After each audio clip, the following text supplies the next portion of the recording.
जय हिंद दोस्तों, स्वागत है। आज का हमारा टॉपिक है भारतीय संविधान। भारतीय संविधान के टॉप 40 क्वेश्चंस लेकर आया हूँ, तो वीडियो को बहुत ही ध्यान से और लास्ट तक देखिएगा क्योंकि एक भी क्वेश्चन इस आने वाले एग्जाम में आ सकता है इस वीडियो से। तो चलिए शुरू करते हैं। पहला प्रश्न, आपका पहला प्रश्न है, निम्नलिखित में किस अधिनियम में कलकत्ता में सर्वोच्च न्यायालय की स्थापना का प्रावधान किया गया था? तो आपका राइट आंसर रहेगा ऑप्शन ए। ऑप्शन ए है regulating act 1773। Option A is the right answer है। अगला प्रश्न आपका है, किस अधिनियम ने भारतवासियों को अपने ही देश में अपने देश के प्रशासन में कुछ हिस्सा लेना संभव बनाया?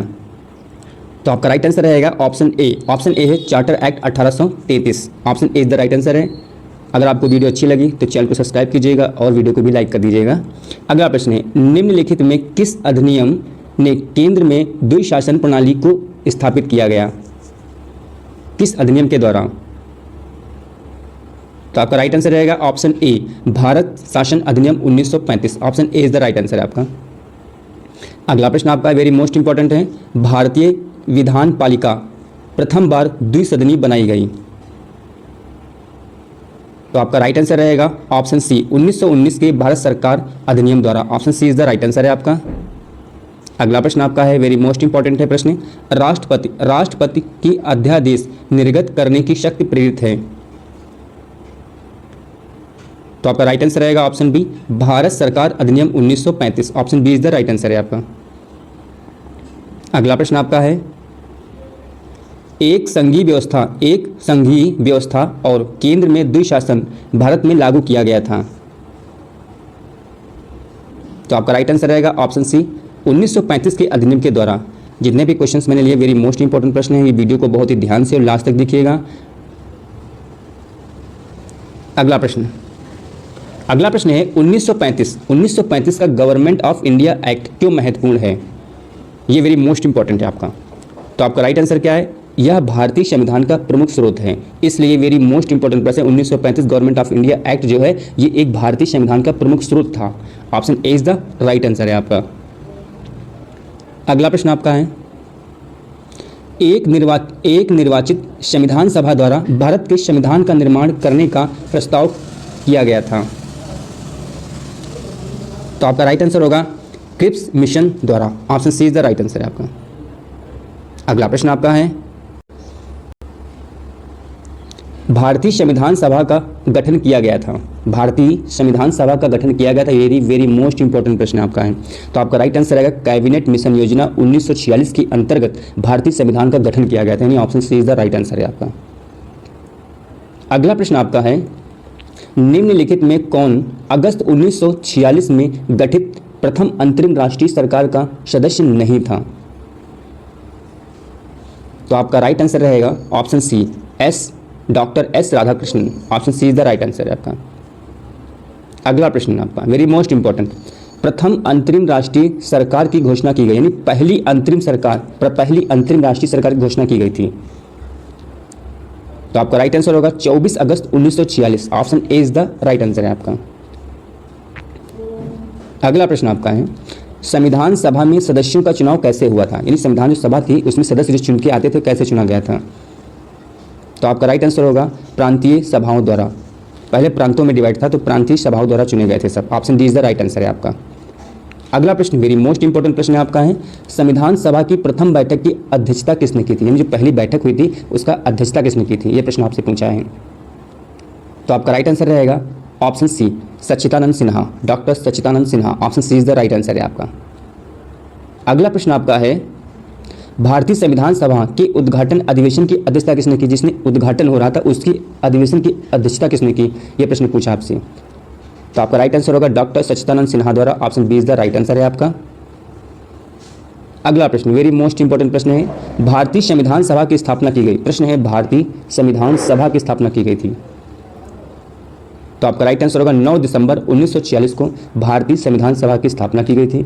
अगर प्रश्न पूछा जाए आपसे प्रथम अधिवेशन कब किया गया था, तब भी आप बोलेंगे 9 दिसंबर 1946 को। पहली बैठक या गठन कब किया गया था, तब भी बोलेंगे 9 दिसंबर 1946 को ही किया गया था।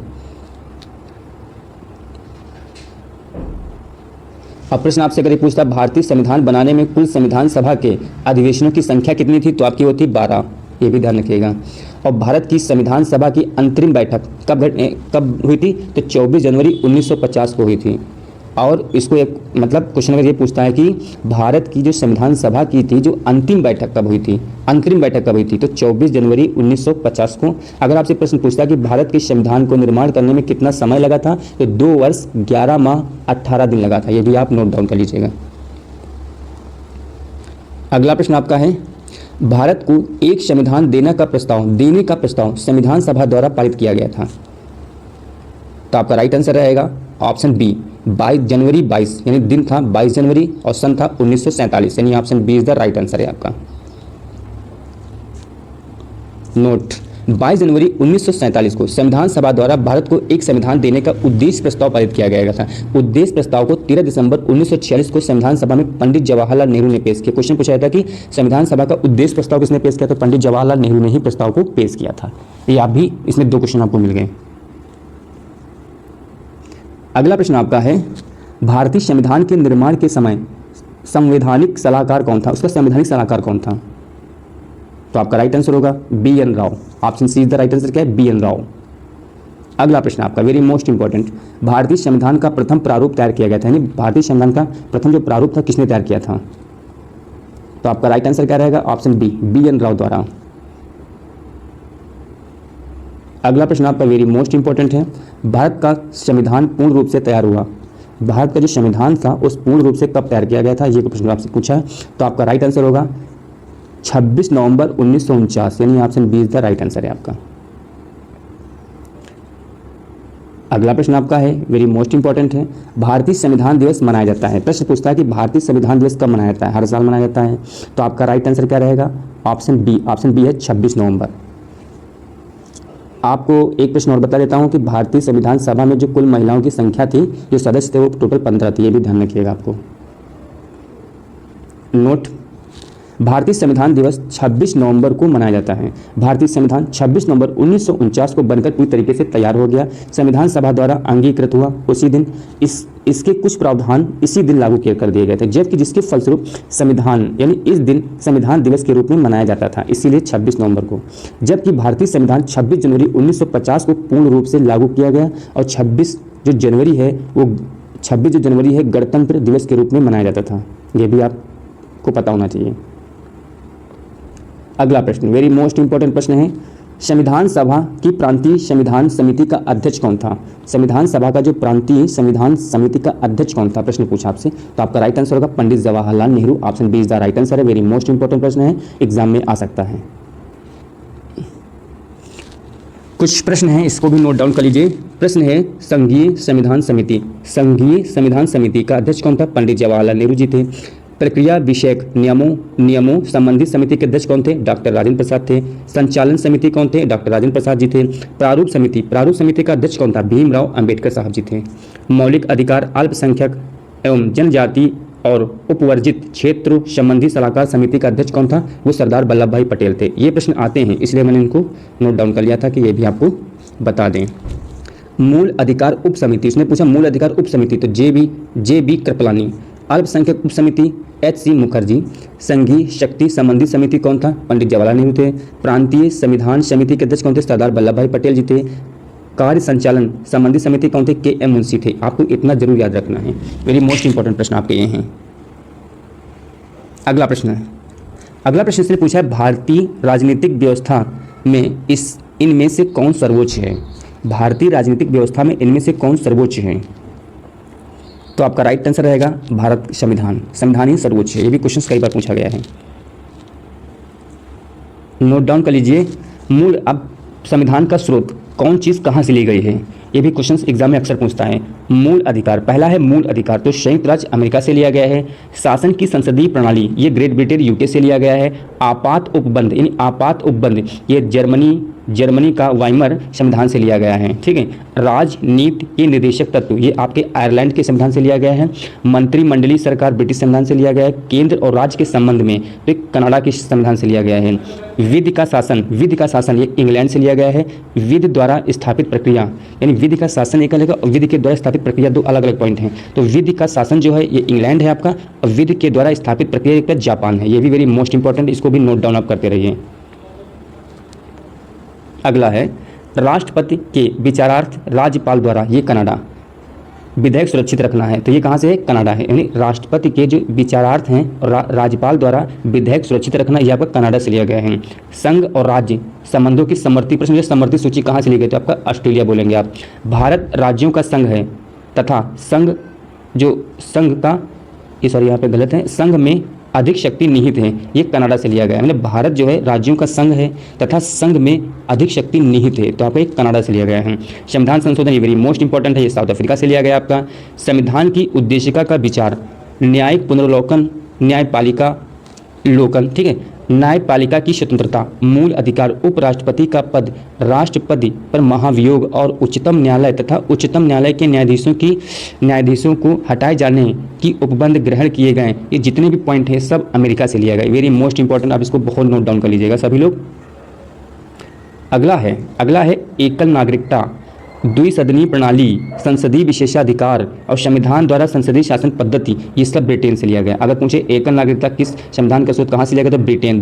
द्विसदनीय प्रणाली कहाँ से लिया गया? ब्रिटेन। संसदीय विशेषाधिकार कहाँ से? ब्रिटेन। संविधान द्वारा संसदीय शासन पद्धति कहाँ से लिया गया? ब्रिटेन। आपको इतना जरूर नोट डाउन कर लीजिएगा। अगर वीडियो अच्छी लगी हो तो लाइक भी कीजिएगा, शेयर भी कीजिएगा और चैनल को सब्सक्राइब भी कीजिएगा। अगला प्रश्न है भारतीय संविधान को कितने भागों में विभाजित किया गया है? तो भारतीय संविधान को कितने भागों में विभाजित किया गया? तो आपका राइट आंसर रहेगा ऑप्शन बी है, 22 भागों में विभाजित किया गया है। Option B is the right answer है आपका।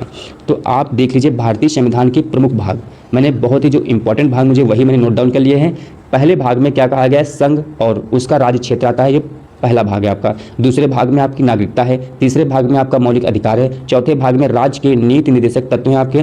और 4 का में जो चौथा भाग नंबर 4 का उसमें मौलिक कर्तव्य हैं, ये वेरी मोस्ट इंपॉर्टेंट है। 5 में आपका संघ कहता है, 6 में आपका राज्य है, 8 में संघ राज्य क्षेत्र आपके हैं। ये वेरी मोस्ट इंपॉर्टेंट प्रश्न आपके हैं। इसी तरह पूछ लेता है एक भाग 9 में पंचायतें हैं। 9B यानी भाग 9B या 9 कह सकते हैं, तो नगर पालिकाएँ उसमें हैं। भाग 10 में अनुसूचित एवं जनजाति क्षेत्र आपका है। भाग 11 में संघ एवं राज्यों के बीच आपका संबंध है। भाग 15 में निर्वाचन, वेरी मोस्ट इंपॉर्टेंट। और भाग 17 में आपकी राजभाषा। भाग 18 में आपात उपबंध है। और भाग 20 में क्या है? संविधान संशोधन। मुझे जितने इंपॉर्टेंट लगे कि हाँ इसमें से क्वेश्चन आ सकता है, मैंने उनको लिया है, तो आप इसको भी आप बहुत ही ध्यान से नोट डाउन कर लीजिएगा। अगला है आपका वेरी मोस्ट इंपॉर्टेंट है, भारतीय संविधान के कुछ महत्वपूर्ण मैंने अनुच्छेद लिए हैं। ये पहली क्लास आपकी है, फिर अगली क्लास में शाम को डालूंगा। भारतीय संविधान के महत्वपूर्ण अनुच्छेद। अनुच्छेद 1 क्या कहता है? संघ का नाम और राज्य क्षेत्र, ये भी प्रश्न आ चुका है। अनुच्छेद 2 कहता है नए राज्यों का प्रवेश या स्थापना। जब क्वेश्चन पूछते हैं किस अनुच्छेद में नए राज्यों का प्रवेश स्थापना की गई, तो अनुच्छेद 2 में कहेंगे आप। अगला है अनुच्छेद 3, नए राज्यों का निर्माण और वर्तमान राज्यों के क्षेत्र, सीमाओं और तथा नामों में परिवर्तन करना, यह अनुच्छेद 3 में कहता है। अनुच्छेद 5 क्या कहता है? संविधान के प्रारंभ की समय नागरिकता, यानी संविधान के जब प्रारंभ हुआ था उस समय की जो नागरिकता होगी, तो अनुच्छेद 5 के तहत आपका आता है। अगला वेरी मोस्ट इंपॉर्टेंट अनुच्छेद 14, विधि के समझ समानता का अधिकार। विधि के समझ समानता का अधिकार वेरी मोस्ट इंपॉर्टेंट है, क्वेश्चन कई बार पूछा गया है। अनुच्छेद 15, मूल, धर्म हो, मूल वंश हो, जाति हो, लिंग या जन्म के आधार पर किसी भी पर व्यक्ति पर विभेद नहीं किया जाएगा, यानी प्रतिषेध यानी भेदभाव नहीं किया जाएगा, ये पूछने कहा है। अनुच्छेद 16 का मतलब है लोक नियोजन के विषयों पे अवसर की समानता। अनुच्छेद 17 वेरी मोस्ट इंपॉर्टेंट, अस्पृश्यता का अंत। अनुच्छेद 18 उपाधियों का अंत, वेरी मोस्ट इंपॉर्टेंट है सब जितने भी आर्टिकल मैं लिया हूँ। अनुच्छेद 19 क्या है? वाक स्वतंत्र आदि विषय कुछ अधिकारों का संरक्षण, यानी स्वतंत्र बोलने की स्वतंत्रता आपकी 19 में है। 20 में अपराधों के लिए दोष सिद्ध के संबंध में संरक्षण है आपका, वेरी मोस्ट इंपॉर्टेंट है। अनुच्छेद 21 जो बहुत इंपॉर्टेंट है, प्राण और दैहिक स्वतंत्रता का संरक्षण, वेरी मोस्ट इंपॉर्टेंट है। अनुच्छेद 21 का क्या कहता है? 6 से 14 वर्ष तक के सभी बच्चों को निःशुल्क और अनिवार्य शिक्षा का प्रावधान है, का अधिकार है, यानी अधिकार प्रावधान है आपका। अनुच्छेद 22 कुछ दशाओं में गिरफ्तारी और निरोध का संरक्षण है आपका। अनुच्छेद 22 मानव दुर्व्यवहार व बाल आश्रम का प्रतिषेध है। अनुच्छेद 24 कारखाने आदि में बालकों का नियोजन प्रतिबंधित, जो कम उम्र के बच्चे हैं उनको कारखाने में आप काम नहीं लगा सकते हैं, अनुच्छेद 24 के तहत कहा गया है, ये भी ध्यान रखिएगा। अनुच्छेद 25 क्या कहता है, अंत कारण की और धर्म के आबाद रूप से मानने और आचरण और प्रचार करने की स्वतंत्रता है आपकी 25 में। 29 में अल्पसंख्यक वर्गों के हित का संरक्षण कहा गया है इसमें। अनुच्छेद 32 संवैधानिक उपचारों का अधिकार, वेरी मोस्ट इंपॉर्टेंट है। अनुच्छेद 39 राज्य द्वारा अनुसरणीय कुछ नीति तत्व हैं, वेरी मोस्ट इंपॉर्टेंट, दोनों मैंने बता दिया, वे बहुत इंपॉर्टेंट है। 39 का तो बहुत ही पूछता है। 39 का क्या है, सामान्य न्याय तथा निःशुल्क विधिक सहायता, वेरी मोस्ट इंपॉर्टेंट है। और अनुच्छेद 40 भी बहुत पूछता है, ग्राम पंचायत की स्थापना का प्रावधान अनुच्छेद 40 में कहा गया, वेरी मोस्ट इंपॉर्टेंट, ये भी कई बार प्रश्न पूछा जा चुका है, हजारों बार पूछा गया प्रश्न ये है।